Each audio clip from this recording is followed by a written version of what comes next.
Edinburgh City lies on the east coast of Scotland, on the south bank of the Firth of Forth, the estuary that opens into the North Sea.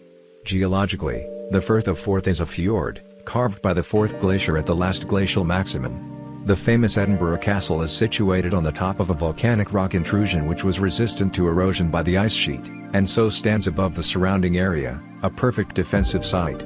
The volcanic rock sheltered an area of softer bedrock from the erosive forces of advancing glaciers, creating a crag and tail feature where the tail is a tapering strip of the softer rock. The old town runs down the tail and the castle stands on the crag. The site of the city of Edinburgh was first named as Castle Rock. The name Edinburgh is rumoured to originate from the Old English of Edwin's fort, referring to the 7th century King Edwin of Northumbria, and burg means fortress or walled collection of buildings. However, the name probably preceded King Edwin, so this is unlikely to be true. In 600 AD Edinburgh was referred to in the form Din Aidan or Fort of Aidan, when the settlement was a Gwadothian hill fort. The city is also affectionately named by the Scottish as Auld Reekie, Reekie meaning smoky, referring to the pollution from coal and wood fires that left dark smoky trails from chimneys through the Edinburgh skies. It has also been named Auld Greekie or the Athens of the North due to its topography. The old town plays a role similar to that of the Athenian Acropolis. Auld Greekie also refers to Edinburgh's role as Scotland's intellectual and cultural centre.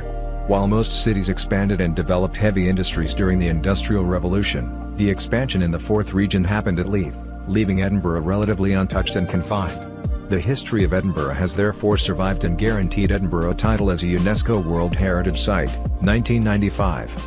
Edinburgh is defined as being the Old Town and the New Town. The New Town developed beyond the old city walls, during a time of social reform and prosperity after the Jacobite rebellions.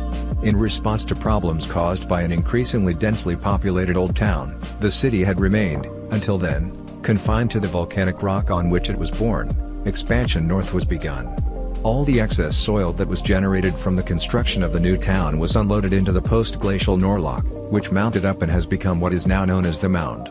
The National Gallery of Scotland and the Royal Scottish Academy building were built on top of the mound and tunnels have been carved through it, leading to the famous Waverley Station.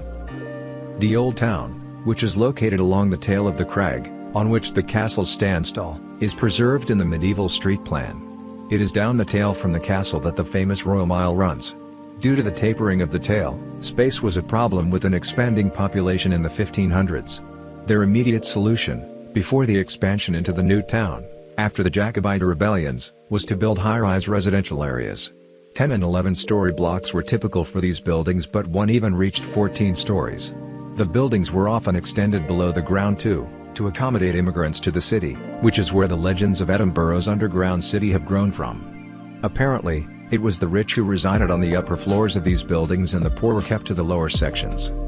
Edinburgh has been the capital of Scotland since 1437 when it replaced Scone. The Scottish Parliament resides in Edinburgh. However, in the past, Edinburgh Castle was often under English control.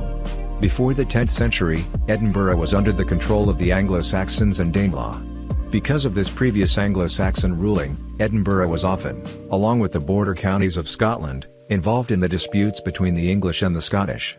There was a long string of clashes between these two in these regions as the English tried to claim Anglo-Saxon domains and the Scottish fought for land to the north of Hadrian's Wall. When in the 15th century Edinburgh had been under Scottish rule for a significant period of time, King James IV of Scotland moved the royal court to Edinburgh, and the city became the capital by proxy. Culturally, the city is thriving too.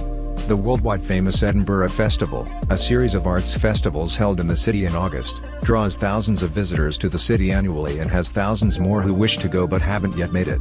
Amongst these events is the Edinburgh Fringe Festival, originally a small sideline from the initial Edinburgh International Festival but now pulls one of the largest crowds and boasts being the first break for many acts.